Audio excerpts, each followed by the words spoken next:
new adventures of Sherlock Holmes, starring Nigel Bruce as Dr. Watson and Tom Conway as Sherlock Holmes.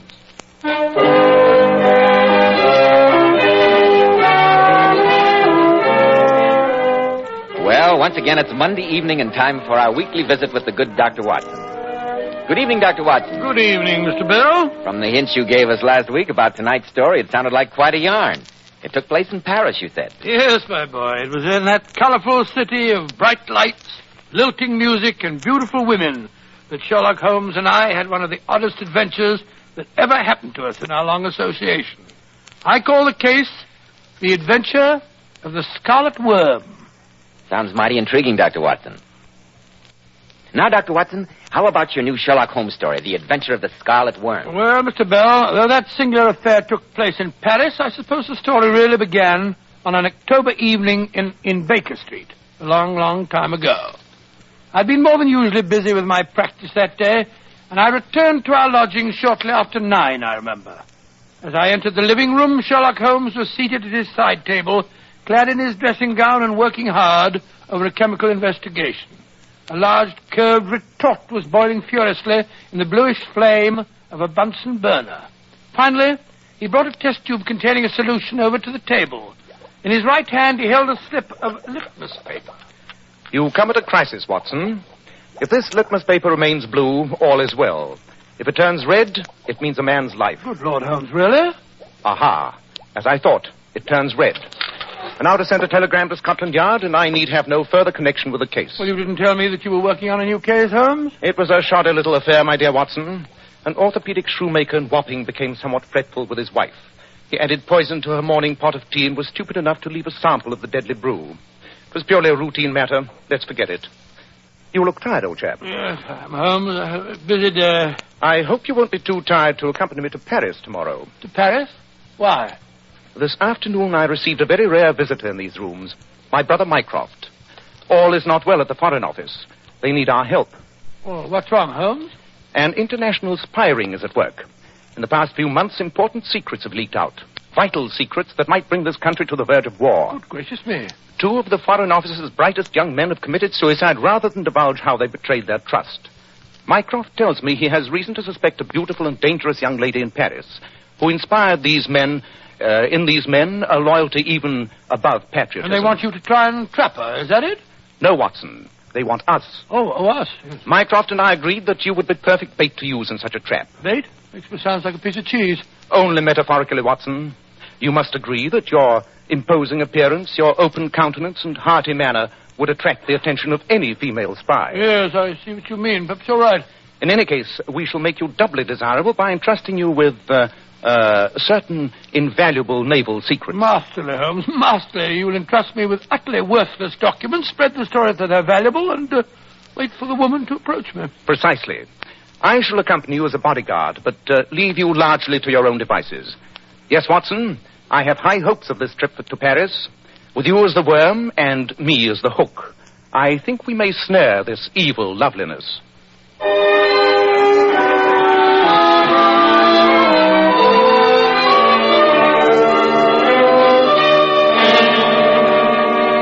Mr. Holmes, Dr. Watson, you have shown me your credentials and explained your mission. We are aware of this spy ring. We are on constant watch. But I think you would have done better to have stayed in your own country. We of the Paris police are perfectly capable of handling such an affair ourselves, I assure you. Inspector Rigaud, the fact remains that 2 Foreign Office men died here under sinister circumstances. Yeah, nasty business, you know. British officials. Monsieur, I myself investigated the deaths. They were both self-inflicted. We of the Deuxième Bureau cannot fathom the mind of a suicide. Quite. But I doubt if the deaths were coincidental. Surely there must be some connecting link between them, Inspector? The only facts I can give you, monsieur, are these. Both men frequented an American-owned gambling casino in Montmartre. The name of it, please? Slater's on Rue Fontaine. The only other fact I can give you is that both the dead men were seen there in the company of a certain Mademoiselle Elvira. Ah, that must be the woman that Mycroft spoke of. Can you describe her, Inspector? Oh, what a woman. Although she is very young, princes have dueled for her favors. Oh, really? At the moment, a high official of the Banque de France lies in a prison cell because he appropriated funds that he lavished on her. She is a femme fatale, messieurs. But she is as elusive as the wind. Well, Watson, our first move is obvious. Tonight we shall visit Slater's gambling casino on the Rue Fontaine and try our luck.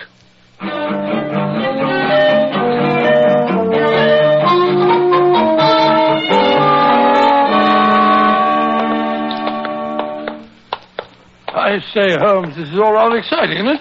Paris at night. We're on our way to an American gambling casino in the hopes of meeting a beautiful young spy named Elvira. Just like a novel. Quite. Incidentally, since the young lady apparently moves in high society, I think it would be wiser if we give you a more impressive name. A fictitious title, perhaps. Well, how about the title I used once before? Sir William Norton. Splendid. Sir William Norton it shall be. And I trust that Sir William remembers the role he is to play? Yes, indeed, Holmes. If I do meet the young lady, I'm to appear very susceptible to her beauty. Not too hard for you, I imagine. And I'm to drop dark hints about the valuable secret that I'm carrying. Precisely, Watson. And if the lady proves as intrigued as I hope she will, you will follow the matter through to its logical conclusion. Logical conclusion, Holmes? Yes, I don't quite know how to take that. Ah, here's the casino. Courage, Watson, and good luck. Good evening. I'm Sam Slater. You gentlemen haven't been here before. No, Mr. Slater. My name is Sherlock Holmes, and this is Sir William Norton. How do you do, Sam? Holmes? Sherlock Holmes, the detective? Not here drumming up business, I hope. Oh, no. Just showing Sir William some of the sights of Paris. Fine. Then relax and enjoy yourself, gentlemen. Forget your profession, Mr. Holmes. In Paris at night, there's no crime. Or if there is, the police are conveniently blind to it. Glad to have you. Oh, nice place, Holmes. I think perhaps I'll take a little flutter at the tables. Pardon, monsieur. You wish to speak to me, sir? Yes. I could not help but overhear Slater mention your name. It is a great honor to meet Sherlock Holmes. Permit me to introduce myself. I am André Flandon. How do you do? And this is Sir William Norton. I flatter myself that perhaps you have heard of me. My poetry has been published in England. Poetry, oh, Lord. No, Monsieur Flandon, I'm afraid it's escaped me. You have not heard my verses? Étincelant, où s'arrangea mon cœur? Charming, do you not think? Quite. Though the metaphor seems a little involved, if you don't mind my saying so. What do you think, Sir William? Well, as far as I'm concerned, there's only one language. That's English. Bon. Then I shall recite a poem of mine in English translation. Oh, must you? I say, Holmes, look at that stunning creature sitting by herself at the chemin de fer table. She's smiling at me. Oh, you are fortunate, Sir William. That is Mademoiselle Elvira. Elvira? Oh, never heard of her. And now, gentlemen, in translation, my poem begins, grave as the grave, august as August heat. Yes, I think I'll try my luck at the tables over there. I'll see you later, Holmes. Much later, I hope, Sir William. Sir William Norton, is it not? Yes, it is. I can't think how you recognize me, Miss, Madam... You may call me Elvira. Oh, well, friendly of you. Elvira? How'd you know me? Sam Slater told me who you were. He knows that I have a certain penchant for distinguished Englishmen. That's extremely flattering. Perhaps you'd care to join me in a glass of champagne. Oh, yes, I would like that. Let's sit at this table. Right, you are. Garçon! Oui, monsieur. Deux champagne. Bon champagne, too. Oui. You are here in Paris on business? Yes, I am. Very important business. You see, I'm handling an extremely delicate and confidential matter for the British government. Oh, very impressive. And I suppose you will be too busy to let me show you some of the sights of Paris. Oh, no, I don't think so. All work, no play, you know. I'd be very flattered to escort you, madam. Oh, good. Then if we are to be friends, Yes? I can't go on calling you Sir William. I think I shall call you Willie. Do you mind? Willie? No, like you. Willie. Good night. Oh, yes, thank you. Mercy. Open up, will you? Oui, monsieur. Well, we must drink a toast, Elvira. May I propose one? To Willie, the man of mystery. Oh, thank you, my dear. And I shall drink to Elvira and to our better acquaintance.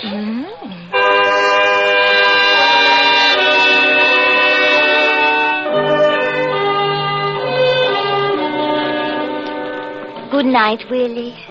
I shall see you tomorrow. Yes, rather. How about breakfast? Oh, it's nearly breakfast time now. Oh, is it really? How about lunch? Yes, of course, my dear. But your important mission for the British government, when will you attend to that? Well, in a day or two, Elvira. Good night, my dear. Come here, Willie. Closer. Good night. What? You kissed me, you little darling. Thanks awfully. You're doing splendidly, Watson. Splendidly. Keep it up. Oh, she's a sweet little thing, Holmes. It's hard to believe that she's a spy. I told her that I was here on a secret and confidential mission. I even told her that I was carrying important naval plans. She didn't seem particularly interested. Of course not. She's much too clever to use the clumsy approach. She'll work slowly. She'll wait until she thinks she's got you completely captivated before she goes after that secret. Oh, then I'm just to carry on the way I did last night? Yes, old chap. Oh, good. Wine her, dine her, send her flowers, buy her jewelry. Make her think you're head over heels in love with her. I suspect that you won't find the job too unpleasant. Oh, I'm sure I shan't.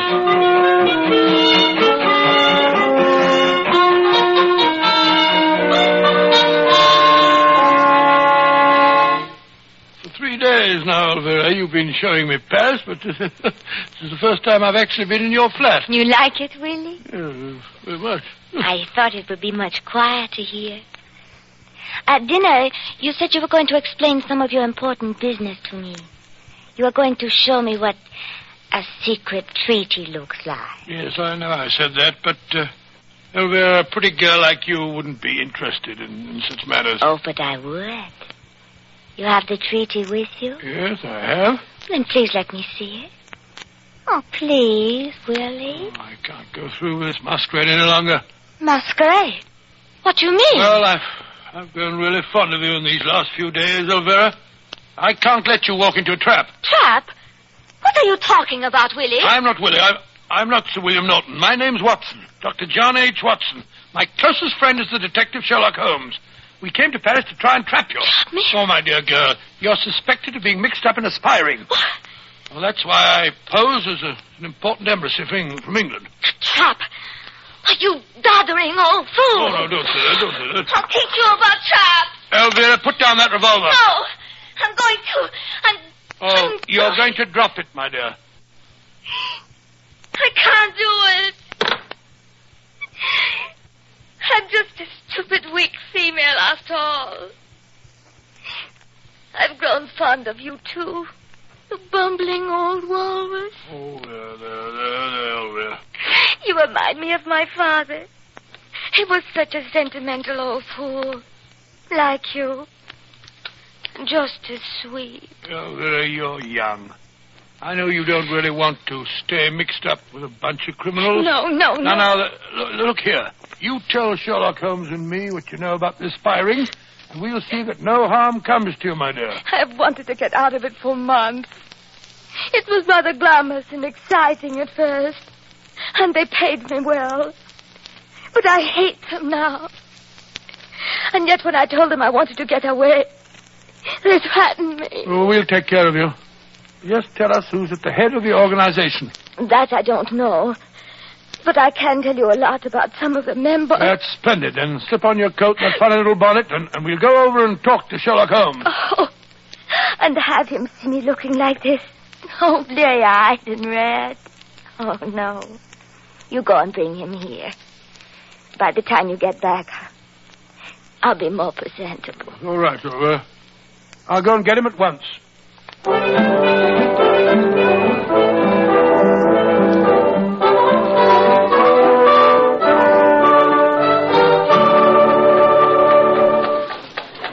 Watson, I'm occasionally astonished at the many facets to your character. Oh, thank you very much, Holmes. It's nice of you to say so. Your personal charm has apparently convinced a dangerous woman that crime does not pay. It's remarkable, if it's true. What do you mean, if it's true? Surely it must have occurred, even to a man burning with the zeal of one who has snatched a convert from the fiery flames, that this could be a trap for us to walk into. The delay while the young lady makes herself presentable would provide an excellent opportunity for her to summon her associates. Oh, upon my soul, Holmes, you're utterly cynical. I don't believe you have a heart. Possibly not, but I do have a head. Well, here's our place now. Stop, cabby, stop. Arrêtez. I bet you £100 to a shilling that she's still waiting for us and alone. Long odds, Watson. Very long odds. Look. The concierge is sweeping up the steps. He'll be able to tell us if anyone's been here since I left. True. Bonsoir. Bonsoir, monsieur. Vous parlez anglais? Yes, monsieur. Splendid fellow, Paul is on there. Look here, we were calling on Mademoiselle Elvira. Has anyone been to see her in the last half an hour? Oui, monsieur. A man. She left with him only 5 minutes ago. Though I do not think she wished to go. You mean that she was taken away by force? Not exactly, monsieur.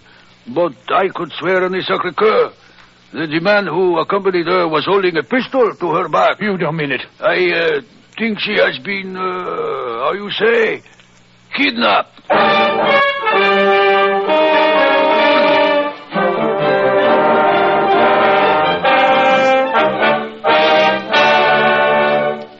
In just a moment, we'll rejoin Sherlock Holmes and Dr. Watson. Well, Dr. Watson, once again you left me on the edge of my chair. So when you went back to the girl's flat, she'd been kidnapped, What did you do next? Well, fortunately, the concierge was able to give us a good description of the cab driver, and with the aid of Inspector Rigaud, we were able to find the man and question him.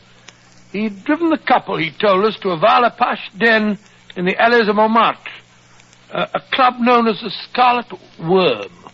Holmes and I, accompanied by the French inspector, lost no time in taking a cab to the place. Monsieur, I should not permit you to visit Le Ver Écarlate, the Scarlet Worm, as you would say, without my protection. It is a cesspool of the underworld. Men have been known to enter there and make their exit by back door, head first into the sewers. Good Lord, they've taken that poor little girl there. Inspector Rigaud, as I said, Mademoiselle Elvira told my friend that she does not know who is at the head of this organization. Have you any suspicions? Yes, but little else, my friend. One thing we are sure of. This man of mystery, the brain behind these criminals, is not French. Probably he is English. An Englishman, or so surely not. Ah. Le Ver Écarlate is waiting for us. Be on the alert, my friends, and keep close to me. I told you we didn't want to do it. You'll have to come around. Hello, there's Sam Slater, the man who owns the casino we went to the other night. Yes, and he seems to be involved in a violent argument. Yeah, a rat hole like this, you don't know what you're doing, Chabert. Latin, you know what you in here? Stay in your own golden pigsty. Who's the man that Slater's arguing with, Inspector? That is Chabert, the owner of this establishment. Slater's leaving. I wonder what he was doing in a place like this. Come, we'll speak to Chabert and find out. Bonsoir, Chabert. Bonsoir. I am honored with a visit from the inspector, the detective. Que voulez-vous? Since when does a visitor from the 2e Bureau have to explain his business, Chabert? Tell me, why was Slater here? And why did you argue? Sure. He comes here to try and hire some of my apache. He has trouble collecting his gambling debts. I spit on him and his high-class victims. Let that kind stick to themselves. And not bother the cuddler. Pleasant fellow. Let's sit at the table, shall we? You might as well be as unobtrusive as possible. I shall rejoin you in a moment, monsieur. I wish to make some investigation. Watson, you seem to be a positive magnet towards the fair sex. Look at this young lady heading for you. Red hair, a beret, and a painted face. Not my type, I'm afraid. Bonsoir, monsieur. Voulez-vous m'offrir un apéritif? Run along, young lady, and don't sit there. Oh, no, Watson. Where's your chivalry? Please sit down, won't you? Merci, monsieur. Pretend you don't recognize Of course I don't. Never saw you before in my life. Whereas I've been keeping silence, Mademoiselle Elvira. Elvira? The wig is excellent and the use of makeup superb, Mademoiselle. But I recognized you at once by the conformation of your earlobes. Elvira, why are you disguised? Why'd they bring you here? Shh. I cannot speak now. You must get me away at once. Be careful. I'm being watched. We can't leave by the front way, but I know a back staircase that leads from the cellar. But there may be trouble. You take her, Watson. I'll guard the retreat. When the music starts again, dance with her. When you get to the back of the hall, slip out. I'll join you at the hotel. Oh, Lord, look, Holmes. Look who's coming to our table. It's that ghastly poet fellow we met at the casino. André Flandin. Pay no attention. I'll take care of him. Once again I meet my friend Sherlock Holmes. I have a new poem that I've composed in your especial honor. Dance, Watson, and good luck. All right, you are, Holmes. Come along, my dear, come along. Your friends leave? Au revoir. Now I shall tell you my poem. it begins. Elvira, my dear, I can't tell you how relieved I am to find you all right. Don't look so serious. Pretend that I'm some girl that you don't know. Laugh. That's all right. That's it. That's better. Now dance me toward that door in the corner. There we are. Now, let's slip through it. Can't see a thing. Follow me. There are stone stairs here. Careful. Where do these lead? To an alley. Oh, careful. The stairs turn here. Look out, there's a light coming up the steps towards us. You did not think you could live so easily, did you, Elvira? I've been waiting for you. Look out, he's got a knife! But he can't see without his lantern. Where's the path? Run, Elvira, I'll follow you. Run, run, run. You will follow her! Oh, won't I? How'd you like that, you filthy swine? Watson, are you all right? Yes, Holmes, I'm quite all right. Then run, old chap. I'll take care of this end. See that the girl is safe.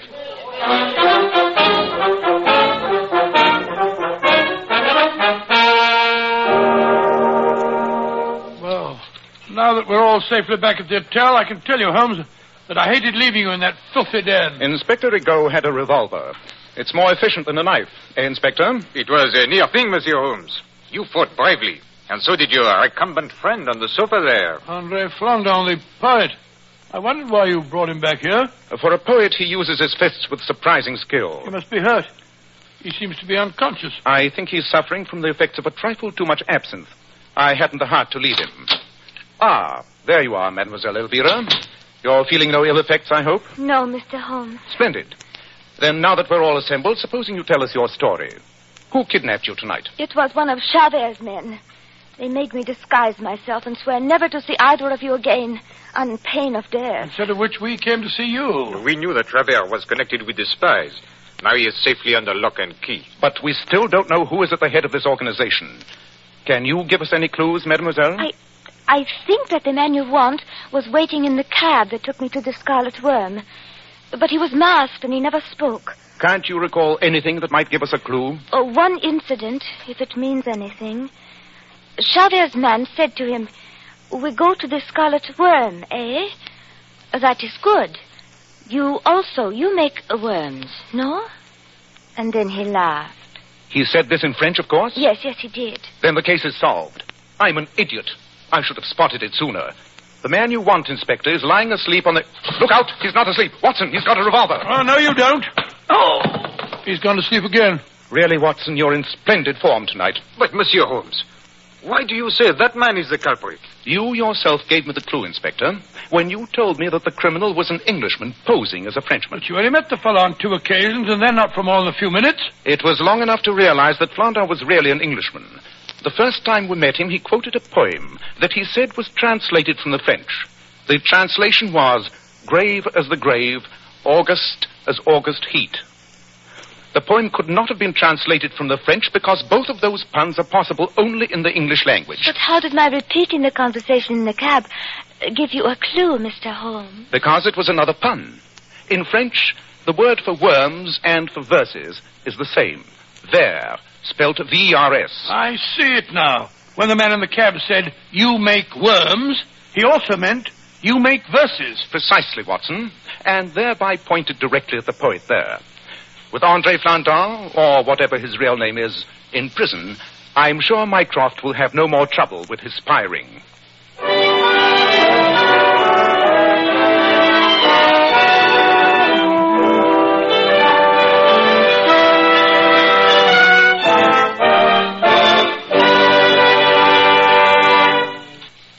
Now, Dr. Watson, what about next week? Well, now, let me think. Next week, what should I tell you? Next week, I think I'll tell you the story of how Sherlock Holmes, by solving an ancient musical cipher, managed to save the estates and restore the fortunes of the Earl of Moultrie. I call it The Adventure of Moultrie Abbey. Tonight's newest Sherlock Holmes adventure was suggested by an incident in Sir Arthur Conan Doyle's story, The Naval Treaty. Nigel Bruce appeared by permission of California Pictures. Tom Conway through the courtesy of Eagle Lion Pictures. The Sherlock Holmes series is produced by Tom McKnight, with original music composed and conducted by Alex Steinert. This is Joseph Bell, inviting you to be with us next week at this same time, when Dr. Watson will tell us about the adventure of Moultrie Abbey. This is ABC, the American Broadcasting Company.